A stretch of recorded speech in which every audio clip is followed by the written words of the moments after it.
नमस्कार दोस्तों, कैसे हैं आप सब। उम्मीद करता हूं आप सब अच्छे होंगे। आज का सेशन बहुत ही महत्वपूर्ण रहेगा। हमारी जो प्रीवियस ईयर की श्रृंखला चल रही है उसके अंतर्गत यूपी टेट जूनियर जो साइंस वर्ग है उसके अंतर्गत हम देखेंगे कि 2013 में साइंस के क्या क्या प्रश्न बने थे जो कि बहुत ही महत्वपूर्ण रहने वाले हैं आप लोगों के लिए। तो चलिए शुरू करते हैं। पहला प्रश्न आपकी स्क्रीन पे है, बांझपन रोधी विटामिन किस विटामिन को कहा जाता है। तो आप सभी लोग जानते होंगे विटामिन ई। विटामिन ई का रासायनिक नाम क्या है अगर पूछा जाएगा तो टोकोफेरॉल है। आप सभी लोगों को पता होगा क्या है रासायनिक नाम, मैं लिख देता हूं।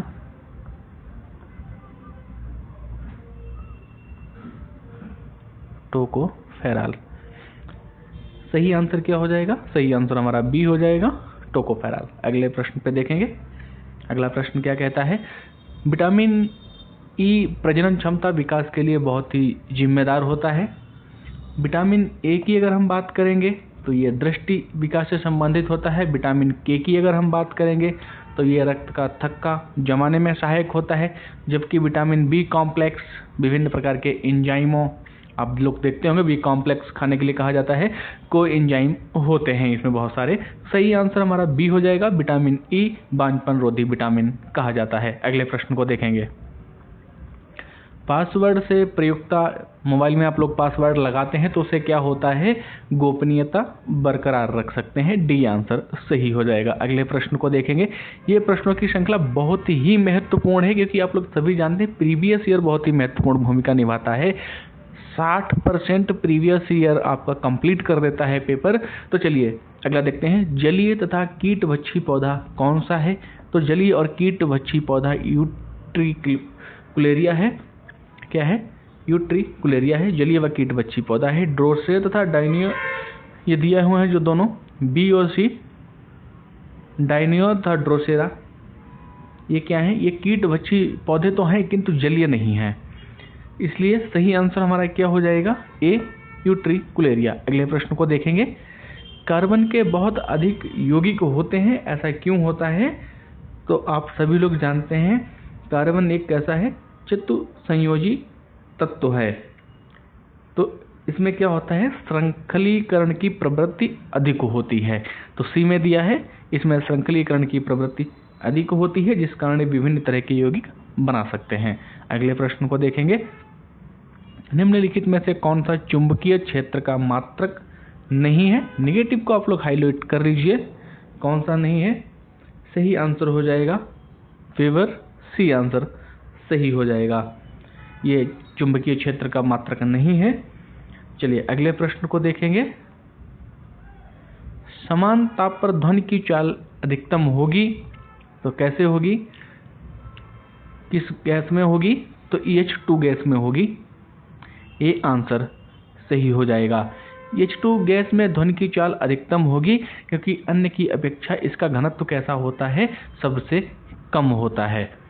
चलिए अगले प्रश्न को देखेंगे। साबुन है तो साबुन क्या है, उच्च श्रेणी वसा अम्लों के, एल्कली धातुओं के लवण। सही आंसर क्या हो जाएगा, डी आंसर सही हो जाएगा। अगले प्रश्न को देखेंगे। पानी का भारीपन निम्नलिखित में से किसके कारण होता है। तो आप सभी लोग जानते हैं पानी का जो भारीपन होता है जल की कठोरता कैल्शियम व मैग्नीशियम के सल्फेट व क्लोराइड यौगिकों के कारण होती है। तो कहाँ दिया है भैया, बी में दिया है। बी आंसर हमारा सही हो जाएगा। अगले प्रश्न को देखेंगे। अणुओं तथा परमाणुओं में इलेक्ट्रॉन के द्वारा उत्पन्न चुंबकीय क्षेत्र का कारण क्या है। तो अणुओं तथा परमाणुओं में इलेक्ट्रॉनों के द्वारा चक्रीय गति व कक्षीय गति के कारण ही चुंबकीय क्षेत्र उत्पन्न होता है। तो ए कहता है केवल चक्रण गति, केवल कक्षीय गति। अब आप लोग देखते होंगे केवल एक नेगेटिव वर्ड है, आप लोग देखते आ रहे होंगे, लेकिन यहाँ पे ये पॉजिटिव का काम कर रहा है, यहाँ पे ऐसा नहीं है। सही आंसर क्या हो जाएगा, ए एंड बी दोनों ही सही हो जाएंगे। इसलिए कभी भी 99% नहीं कि केवल देखा तो काट दिया, ऐसा नहीं चलेगा, ऐसा नहीं चलेगा। आपको प्रश्न अपने विवेक से भी देखना पड़ेगा। 90% ही नेगेटिव है।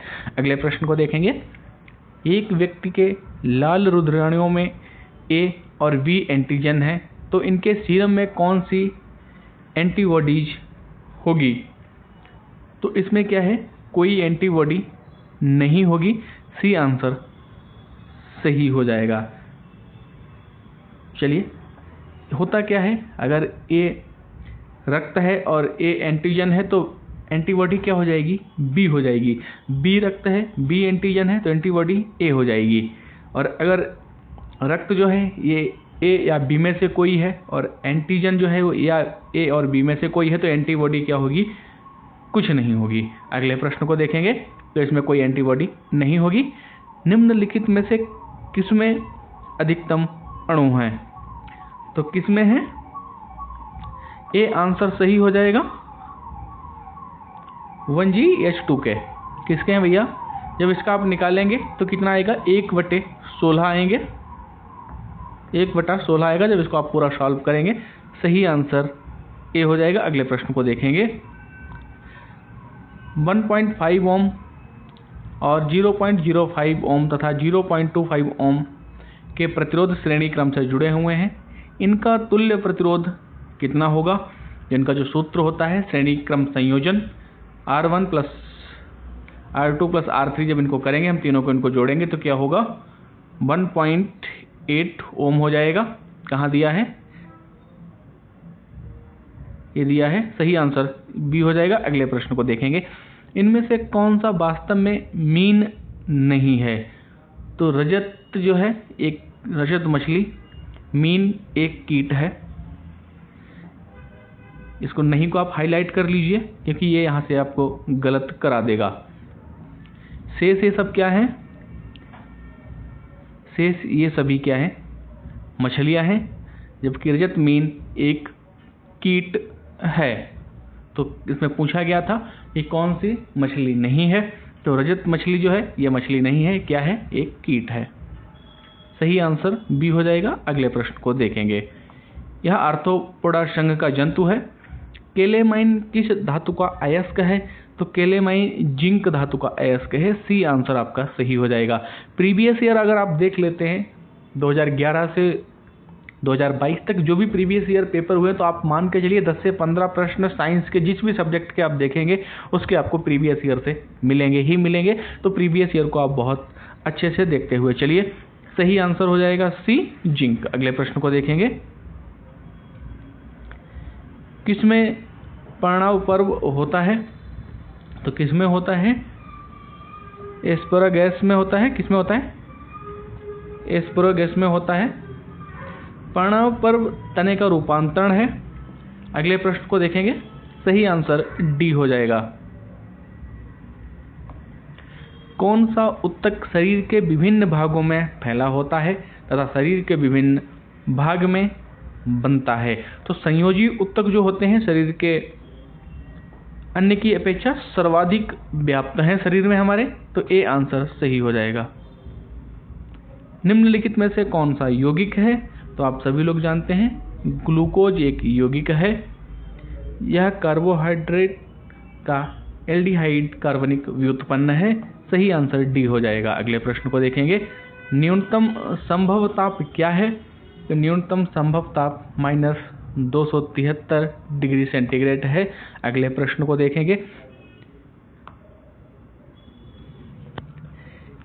एक एचपीलीमी ऊतक जिसकी पतली चपटी कोशिकाएं एक दूसरे के किनारों से जुड़ी होती हैं, मानो पास पास सटे हुए टाइल लगे हों, पाया जाता है। तो ये किसमें पाया जाता है, अमाशय का भीतरी स्तर।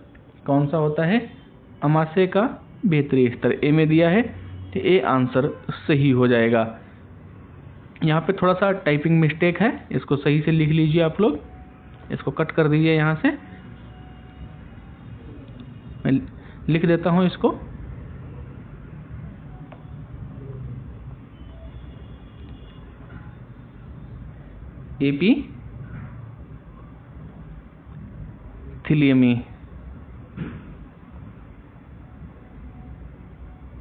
एपीथीलियमी सही आंसर ए हो जाएगा। अगले प्रश्न को देखेंगे।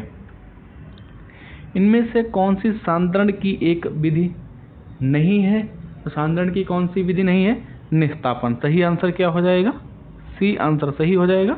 अगले प्रश्न को देखेंगे। इनमें से कौन सी एक सांद्रण की विधि नहीं है? तो आप निगेटिव को हमेशा क्या करिए, हाईलाइट कर लीजिए, क्योंकि 1 से 2 नंबर गलत करवा ही देता है। तो निस्तापन जो है ये सांद्रण की विधि नहीं है। सी आंसर सही हो जाएगा। से सभी तीनों क्या है, सांद्रण की विधियां हैं। अगले प्रश्न को देखेंगे। पृथ्वी के केंद्र पर किसी पिंड का भार कैसा होता है? तो पृथ्वी के केंद्र पर जो जी का मान होता है क्या होता है, शून्य होने के कारण किसी पिंड का भार कैसा होता है, शून्य होता है। जबकि ध्रुवों पर जी का मान अधिकतम होने के कारण भार कैसा होता है, सर्वाधिक होता है। तो सही आंसर क्या हो जाएगा, शून्य। अगले प्रश्न को देखते हैं।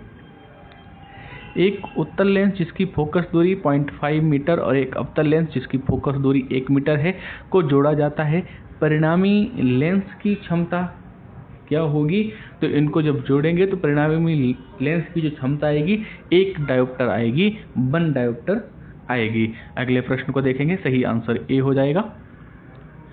रुधिर संवहन जो कोशिकाओं से आरंभ होकर कोशिकाओं में ही समाप्त हो जाता है उसको हम क्या कहते हैं? तो उसको हम लसिका संवहन कहते हैं। बी आंसर हमारा सही हो जाएगा। अगले प्रश्न को देखते हैं। हाइड्रोजन का कौन सा समस्थानिक भारी जल है? तो कौन सा हो जाएगा? बी आंसर सही हो जाएगा।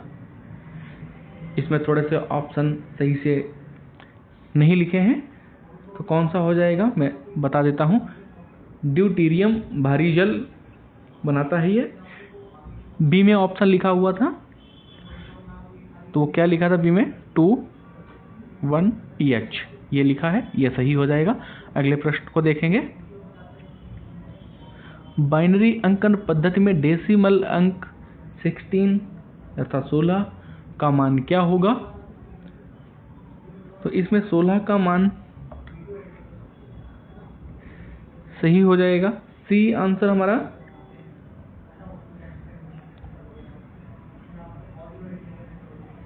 10,000 कितना होगा 16 का मान? 16 बाइनरी अंक का कितना आ जाएगा?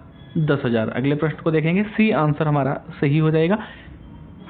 एक उत्तक जिसकी जीवित कोशिकाएं सक्रिय एवं बढ़ने वाले अंगों के यांत्रिक उत्तकों को बनाती हैं और जिसकी कोशिकाएं भित्तियों में कोनों पर सेलुलोसी और लिग्निन रहित स्थूलन होते हैं, उसे क्या कहते हैं?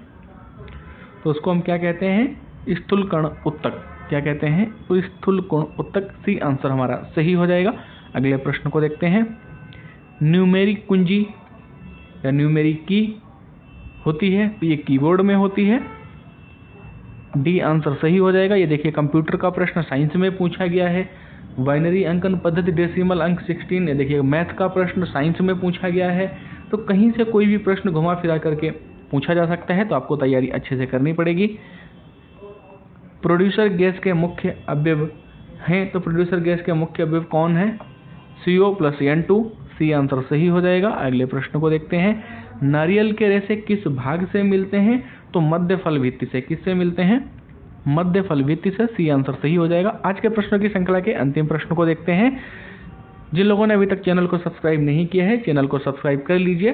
प्रीवियस ईयर चाहे सीटेट का हो, यूपी टेट का हो, PRT का हो, जूनियर का हो, सभी के आपको पुराने 10 सालों के चैनल पर सॉल्व करवाए जाएंगे। चलिए देखते हैं लास्ट प्रश्न को। इनमें से कौन सा प्रबल अम्ल है? तो कौन सा हो जाएगा? हाइड्रोक्लोरिक अम्ल, HNO3। बी आंसर सही हो जाएगा। आज के प्रश्नों की श्रृंखला को यहीं समाप्त करते हैं। कल फिर मिलेंगे नए सेशन के साथ। तब तक के लिए जय हिंद, जय भारत।